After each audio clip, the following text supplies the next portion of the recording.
Ya sebenarnya sih kalau anak-anak udah beranjak dewasa terus akhirnya nggak semua mau diceritain, mungkin itu sebagian proses dari kemandiriannya dia ya. Dia sudah mulai memisahkan diri sama orang tua, udah punya rahasia sendiri, nggak masalah juga ya, karena itu bagian dari proses perkembangannya dia sih ya.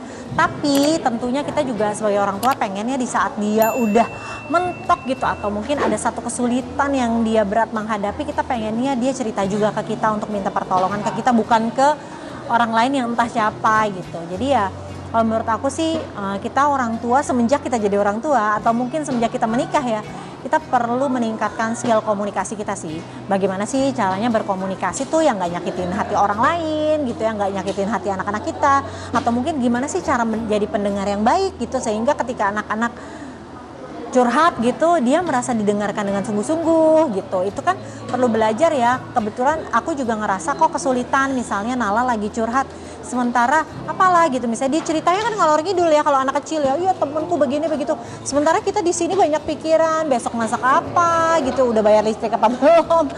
Jadi kemampuan mendengarkan kita tuh kadang-kadang agak kurang gitu ya kepada anak-anak gitu. Jadi ya memang perlu dilatih juga sih supaya kita lebih anak-anak kan lebih seneng ya kalau dia curhat didengerin, kalau kita ngomong juga gimana caranya biar dia nggak ngerasa dinasehatin atau nggak ngerasa diomelin.